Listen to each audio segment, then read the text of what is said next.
Nidus Breachcast, the world's first identity management app made exclusively for identity experts and product owners, is available in the iOS App Store now.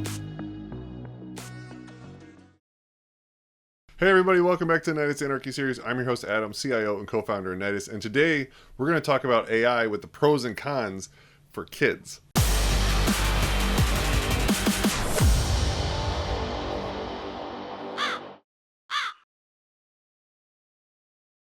So this is something that's actually pretty important to me because I do have 3 kids. 2 of them are actively in school right now.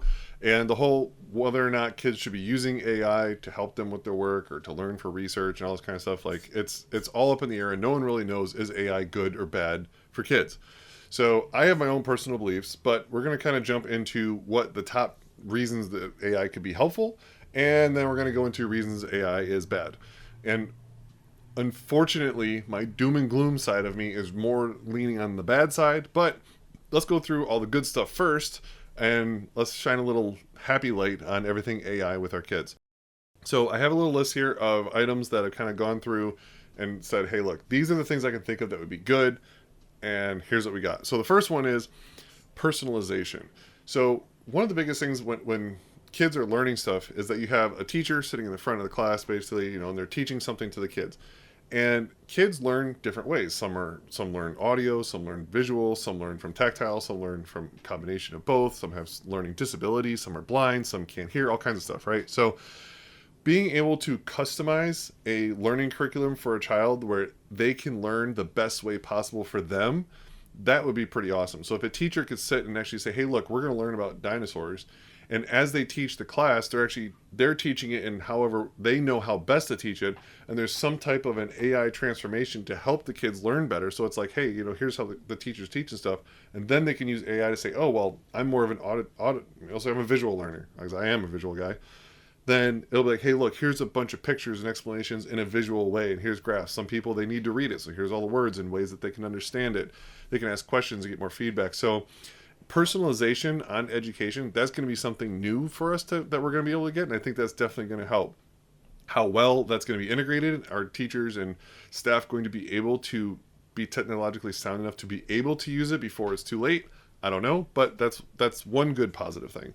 To kind of piggyback off that, the next thing is for accessibility and inclusion, right? So from accessibility, kind of like I was talking, where kids that are going to have learning deficiencies, so blind kids that can't hear, learning disabilities, all that kind of fun stuff, right? So you're going to have more specific AI systems built for them that will help them out so they can learn the best way that they can learn with their disabilities, to help them get them the education they need to get them up to par with everyone else a lot easier. So, and it really won't cost much too. When you think about factor, like instead of having to pay for tutors and special education classes and all this kind of stuff, you could really have a system that knows everything about your kids. It could even probably tie into your kids' doctor's records or health records and tests and scores and all that kind of stuff, and read it all, and then build a thing that says, hey, based on everything I know from your kids' health records and how they're learning and the history of tests and all this kind of stuff, it would then know how to communicate the information to your child so that your child will be able to pick up the information the best way possible.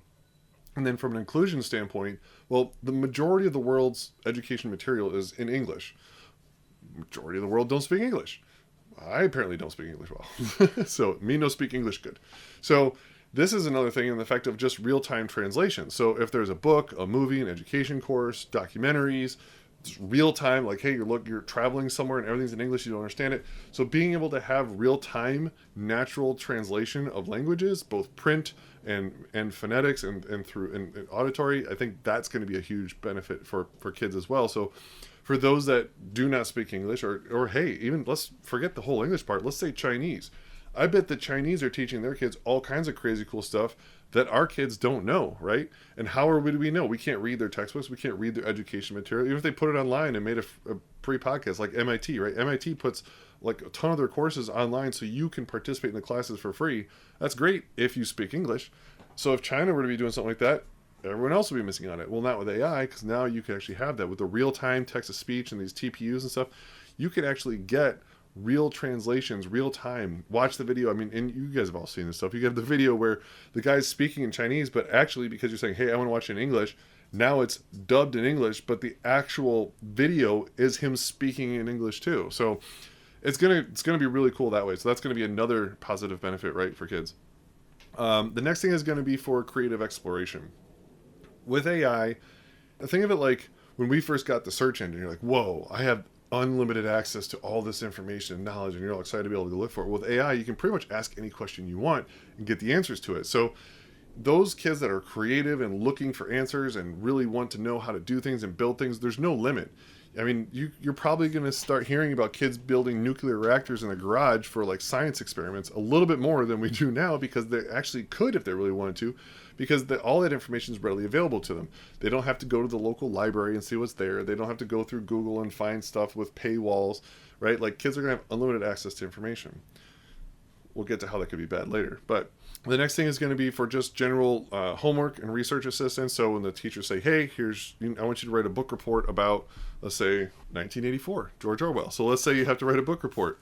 Well, as much as I want my kids to read all the books, I know they're going to skim it. They're not going to be paying attention to the whole thing. So I like to give my kids book reports periodically throughout the year. Like the last one, I had my older daughter, she just turned 13, and I had her read Animal Farm and then give me a report that says, okay, tell me about the story, tell me about the meaning behind the story. I basically ask questions to have her give me the book report in the end. But what she could do now is she could say, hey, look, this is my report. Tell me where I'm wrong and why. Obviously, you're hoping the kid is not just trying to cheat and just get the information and not consume the information. So this really comes down to, like, back to the whole thing, like, the kid has to actually want to know this information. And if they do, they'll have unlimited information to be able to give them to them to help them with their homework. It's like, oh man, I don't understand. Like, what does he mean by, tell me what's the climactic, part about the book or whatever. It's like, now there's something to answer that question, and not necessarily give them the information, but obviously cheating is going to be rampant. But we'll get into that one later. Enhanced safety monitoring. So one of the big things for like kind of my smaller kids I'm more worried about, is just all the crap that's on the internet. Sure, I have it filtered out at the router, and you filter by the domains and the MAC addresses and all that kind of fun stuff, and that's annoying. And also, like, thankfully, like, I can do that because I know how to do it. Most people don't.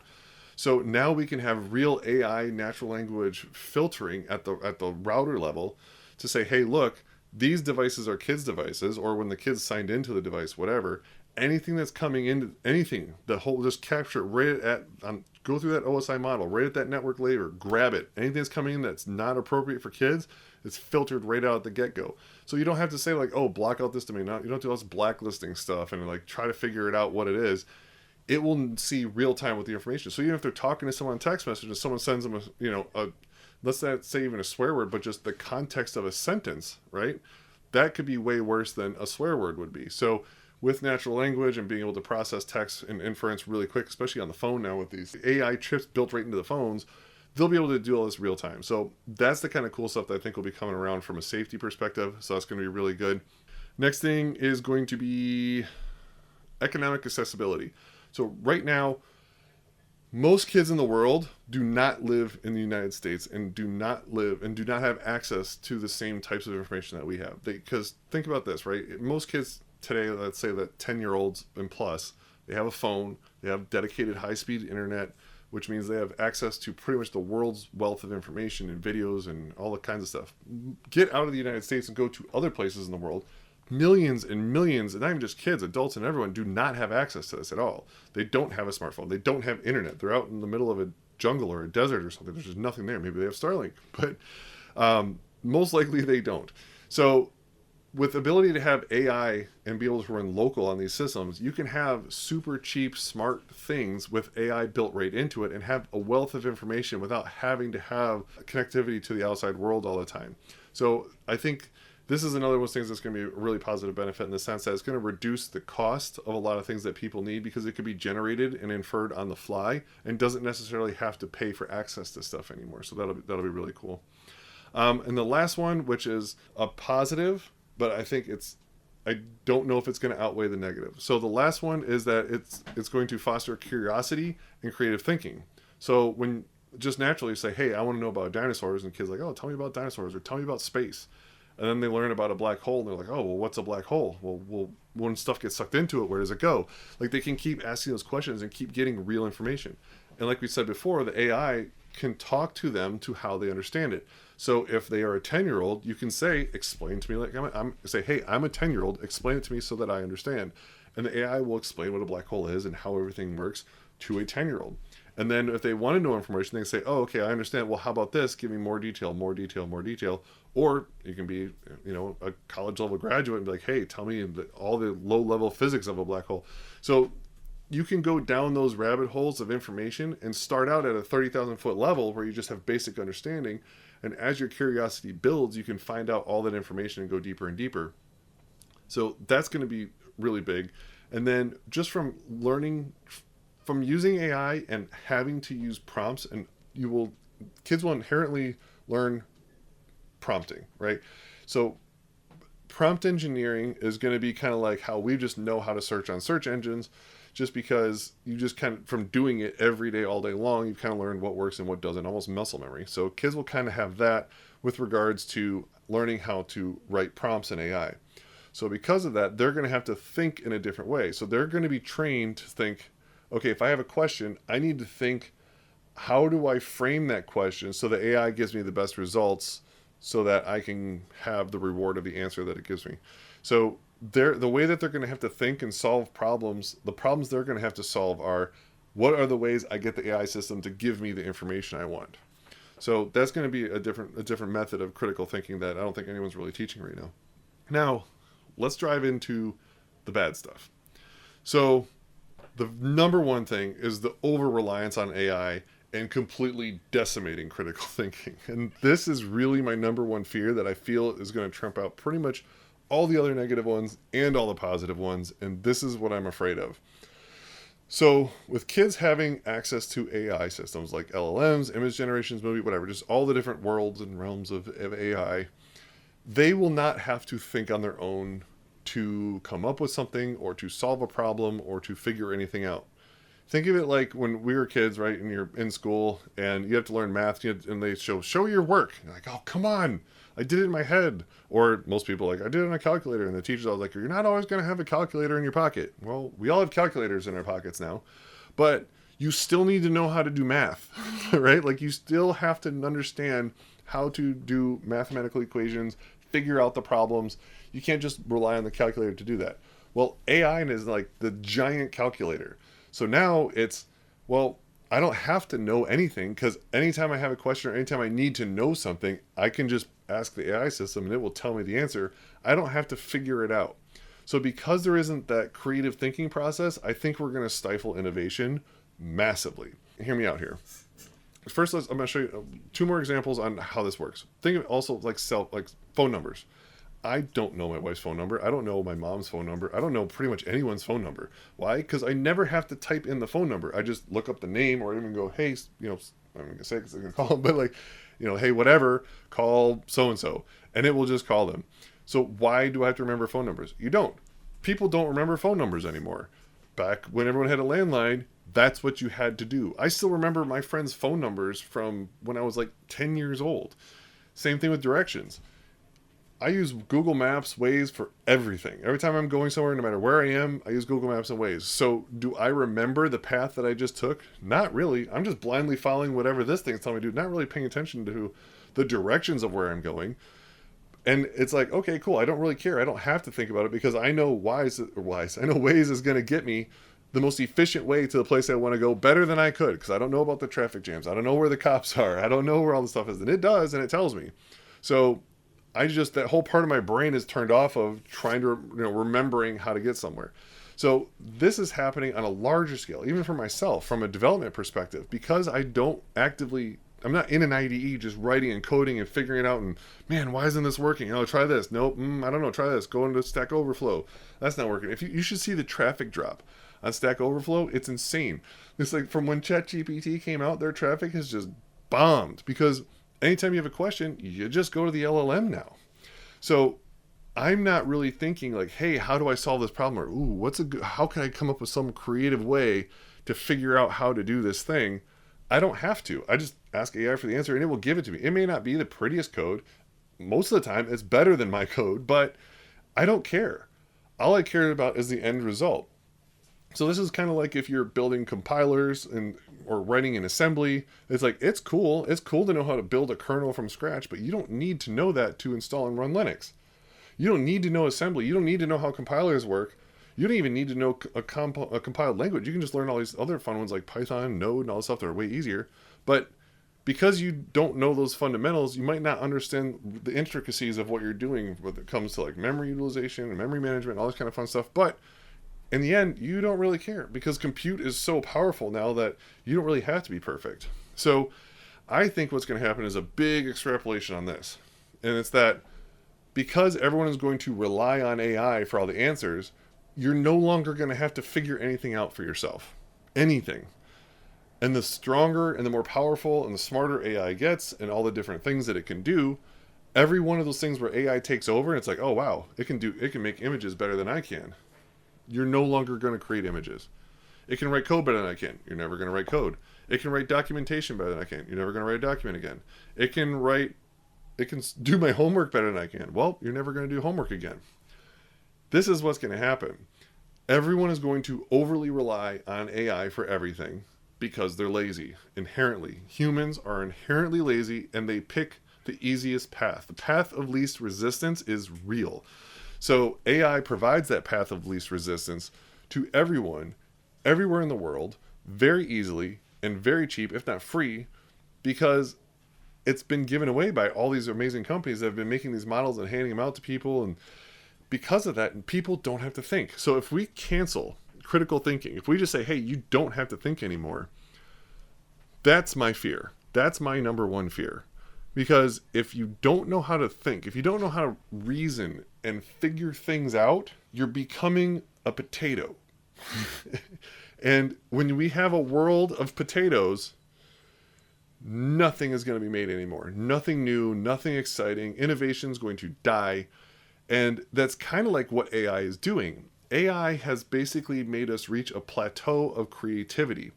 And unfortunately, I think it's going to kill creativity at a massive level that we've never seen before. So another example of this would be art. In art, like I said, the image generation stuff, it's like, oh wow, you can type into AI and say, hey, make me a picture of a pirate sailboat that looks like an oil painting, and bam, you have one.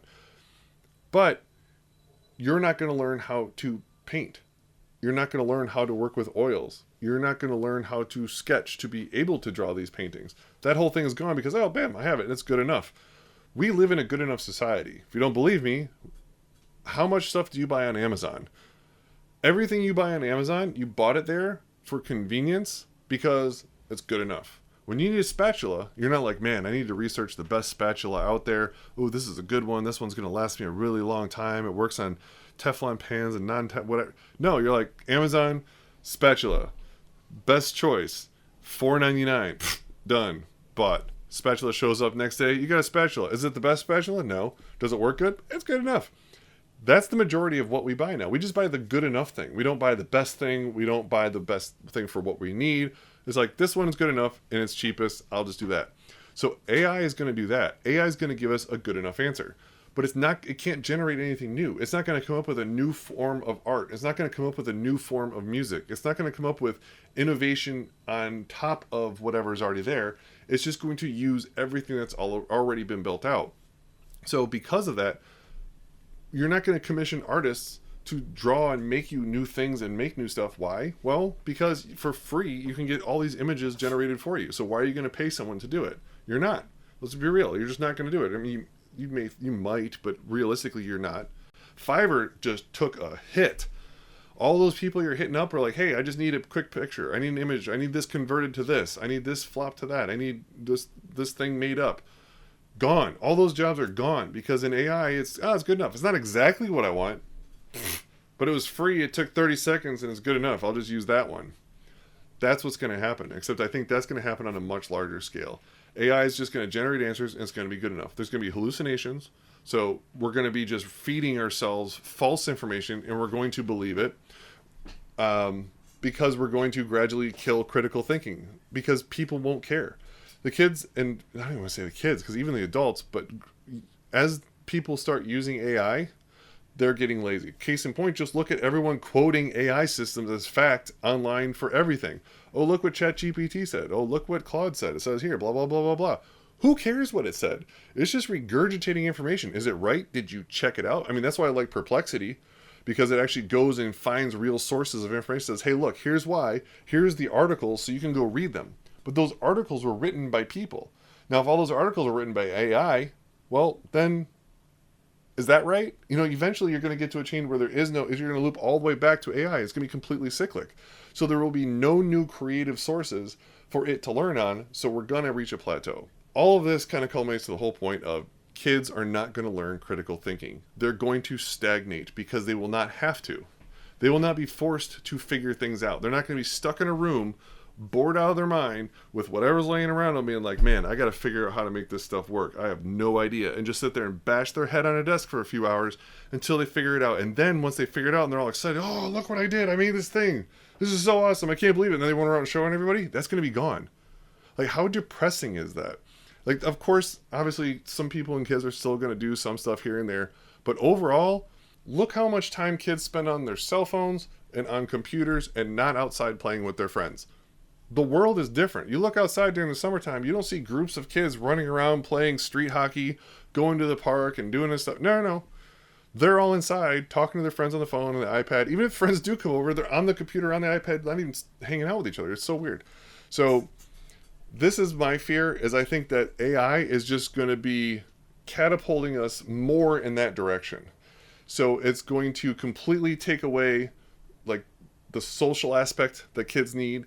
It's going to completely take away critical thinking. It's going to completely take away their ability to solve problems and to innovate and generate new ideas on their own, because they're never going to be forced to. I don't think teachers are going to force it. I think teachers are lazy as well. I think teachers are going to use AI to grade and check their papers. So it's just going to be cyclic, and I don't think it's going to be good. Now, let's go on to the next negative ones, because I think I beat that one to death. Privacy and data. So kids do not understand privacy because they have no need to. They shouldn't need to know, but they do need to know, right? Like, kids should just be able to have fun and do things and not worry that there's crazy people out there trying to do horrible things to them all the time. And it's our job to protect them from that and make them think the world is a great, happy place and there isn't crazy disasters and stuff and landmines out there that they need to watch out for. Unfortunately, they're going to have to. And with the advent of AI, well, there are guardrails on AI, but like I've talked before, like with llama dolphin, right? That's completely uncensored. Kid gets an uncensored dolphin. Well, now they're like, hey, show me how to make napalm. Boop. I have napalm recipe right in front of my face. That's going to be interesting. So unlimited access, you know, it's that Spider-Man quote, right? So with great power comes great responsibility. Kids are not good with responsibility. So when we're giving them great power, there we can throw that responsibility thing probably right out the window. So that's going to be one area of concern for sure. And also just with regards to another type of risk is going to be, oh, look, I'm talking to this kid online and we're playing Roblox together. How do you know it's kid? Oh, we video chat all the time. Look, see, she's 7, I'm 7. Ta-da. Meanwhile, this is a whole new level of catfishing. That's some 40-year-old dude that's just using AI to look like a 7-year-old to talk to my daughter to get her to lure into something stupid, right? So there's going to be all new paranoia level out there for parents about who their kids are actually talking to and interacting to. And the answer is actually very simple for all this, by the way. The simple is turn it off and don't let them have it and kick their ass outside and tell them to go interact with real people. But like I said, everyone's lazy, path of least resistance. Even parents aren't going to do that. Why? It's like, oh, I just want to eat dinner in peace. Here's the tablet. It's like, oh, we just want to hang out and I don't want to hear about it. You know, they're playing in the room. Where are they? I don't know, they're quiet. Before, when your kids were quiet, that was the most terrifying sound ever in a house. If you have kids and you're sitting there and it's like 6 o'clock and you're like, where are the kids? I don't hear them. It's like, oh shit, you know, they're doing something very wrong. But now it's like, oh, they're quiet. It's like, that's just kind of expected. But that's the thing is right now it's really up to your parents to tell them you can't have all this stuff. But at the same time, how do you tell them they can't have it when that's absolutely the way of the future and they need to understand how to use that stuff? Well, You need to understand it first, and then you need to teach your kids how to use it safely so that they understand how to use it, right? So to me, AI is like a loaded shotgun. Everyone should know how to use it, and everyone should understand safety about it more than anything else, because eventually your kids are not going to be your kids anymore. They're going to be on their own. They're going to be adults, and they're going to have to make decisions on their own. So you better hope you've trained them to make good decisions. So if you're not training them now on how to do critical thinking on their own, and you're just letting AI take over for them, and you're letting Google or you're letting Roblox or you're letting their phone and computer raise them, your kid will have zero critical thinking, and really bad things are going to happen later. This is my opinion. Bias and misinformation. This has been a topic of conversation for years. So I'm not going to get into the crazy politics stuff, but the only part I'm talking about is the models that are trained on certain data. That data is influenced based on who wrote it, right? So let's say a model is trained on all the information in Reddit, like models have been.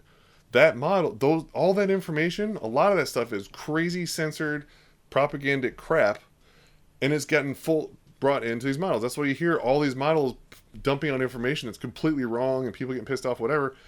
The AIs don't know any better. They just say, hey, look, when I say the word dog, 9 times out of 10, the next word that comes after that is bone. So therefore, it just puts that next token right after it.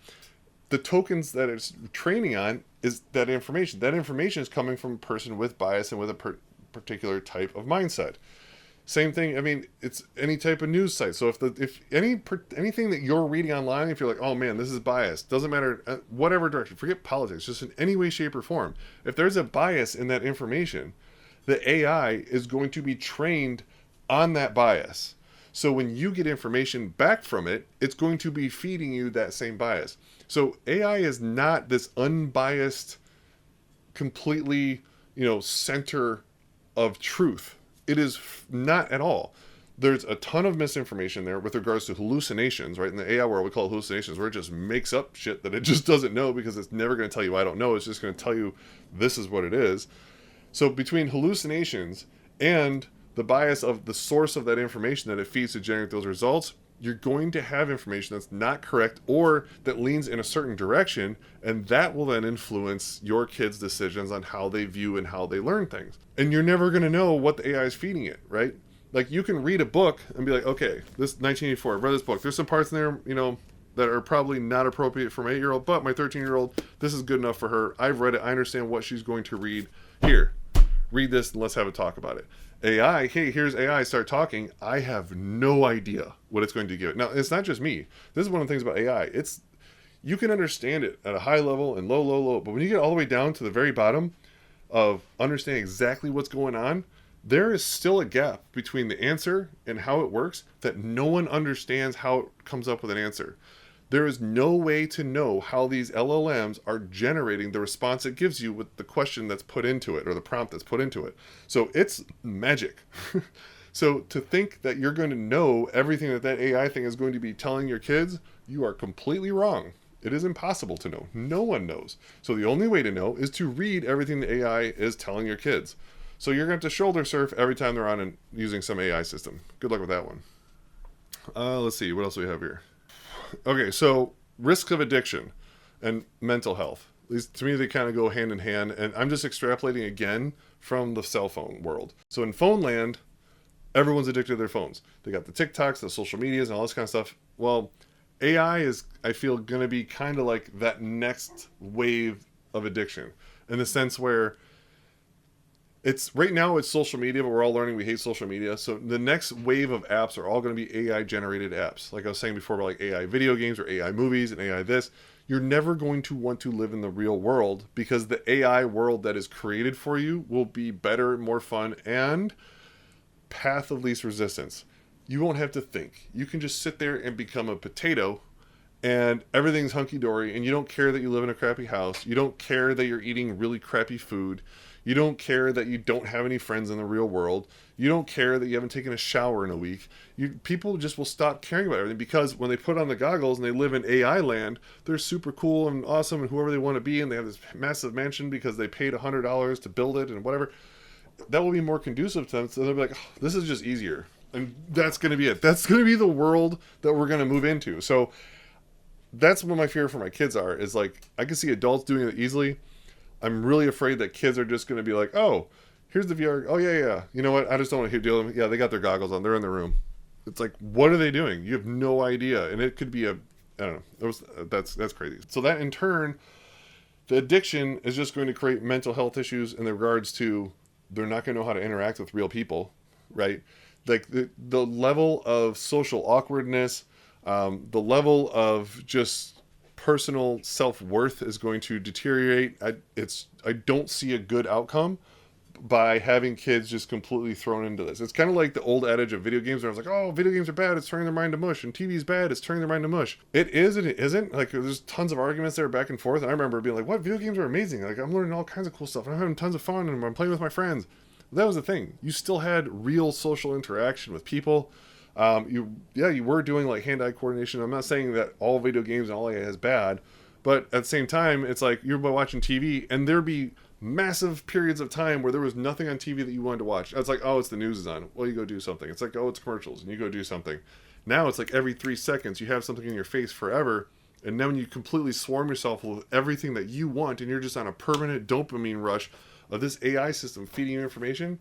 These kids are screwed. They're never even going to have a chance when that comes around.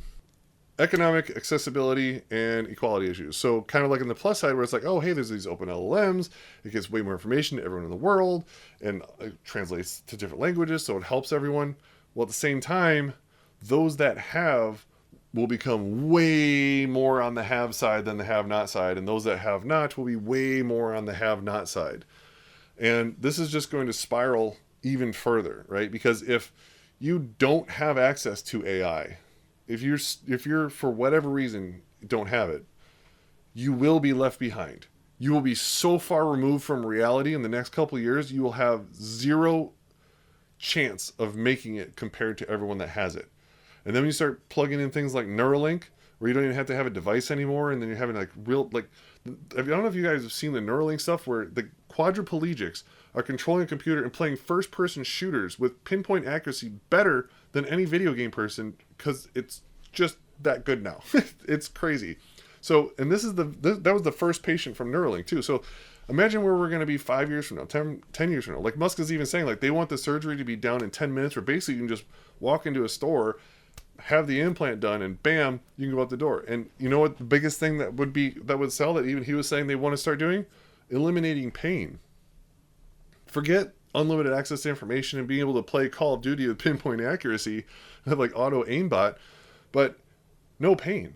So imagine walk in and be like, hey, you know what? I'm chronic back pain. I have a slip disc, or my knees hurt, or I have this crazy arm thing, or whatever's going on.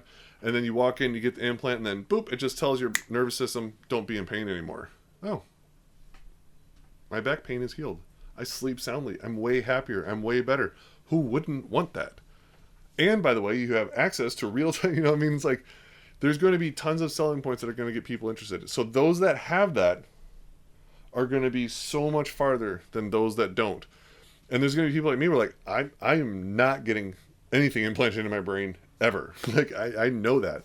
And if that means I have to just completely break away from the technological shift and I'm going to be one of those have-nots, I'm willing to accept that. But at the same time, I'm planning that I need to figure out how to still make it without it, because it's going to be difficult. So for kids, like with the whole path of least resistance, it's going to be the cool thing to have. It's going to be the thing that everyone has. I want it to. Shit, I could even see this thing being required down the line. Who knows? So that's another thing I'm worried about, is just the complete separation. I think we're just going to create a bigger gap because of that as well. And then the last thing is exploits. So from a security standpoint, and I don't think this one really isn't like top of my list, but AI poisoning, prompt injections, all this kind of fun stuff. This is just going to get bigger. This is going to become a much larger attack surface, and with it, the vulnerable will be the most susceptible. Elderly, people that don't understand it, kids, things like that. So therefore, those that aren't paying attention to what the security risks are going to be the most vulnerable. Kids are one of those that are the most vulnerable. And I feel like they're not technologically sound enough to want to learn this information. Like, they'll definitely be some of the top users of technology, like they are now, but they don't understand the technology. So to me, kids today are more like old people. When I say old people, my age. It's like when I was in my 20s trying to talk to someone in their 40s about how computers work and what the internet is and why it's so awesome and all this stuff, and they're just like, okay, yeah, but I just need to use my phone. I just need to send an email. I just need to do whatever, and they don't really care. That's kind of like the kids. So like we always think, because when we were kids, we were just so tied into the tech launch that we wanted to know everything about everything, and now we assume the kids are doing the same thing because like, oh, they're always on the phone, they're always on the computer, just like I was, or do this and that, whatever. So they're probably picking up all this information. They're not. They're not actively trying to figure things out. Back to the whole critical thinking thing. They're not trying to solve something. They're not trying to do something. They're using the technology.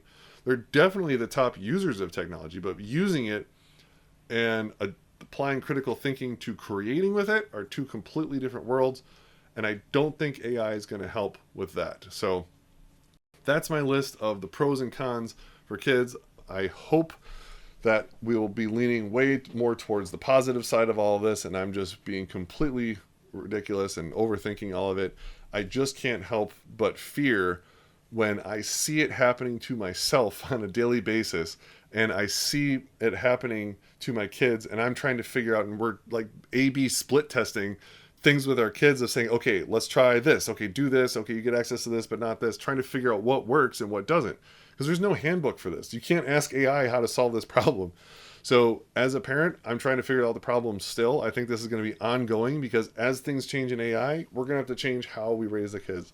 And because AI is growing so fast, we're going to have to make changes real fast. And how do normal people adopt this, and what do normal people do that don't understand what's going on? I don't know. I don't have the answer. If you have the answer, I'd love to hear it. If there's anyone out there that's done research on this and kind of like studied into where we're all going to go because of this, I'd also love to read that material too. I've tried looking online. There really aren't too much. There's a couple studies out there. Not good. So that doesn't help. So I'm really kind of looking for the positive things. So if you have positive things out there, I'd love to hear that too. Either way, I think it's going to be an interesting ride. So if you have kids and you have suggestions, hit me up. Tell me in the comments. I'd love to hear what you guys are doing. Later. Nidus has just created the first iOS app made exclusively for identity management professionals. It's called Nidus Breachcast, and you can download it now. It's amazing. We have real-time updates of all the latest breaches that are occurring, CVEs as they come out real-time, really pertaining just to identity management. We have media that's going on this podcast. We're going to be bringing in a lot more others as well. And we even have a complete vendor list of all the identity management vendors and all their products, so you can find out exactly where to download their software, all the documentation. And what's even more awesome is an identity management glossary. All those crazy words and acronyms that we can never remember, they're all listed in there for you. No ads, just pure information to make your life simple.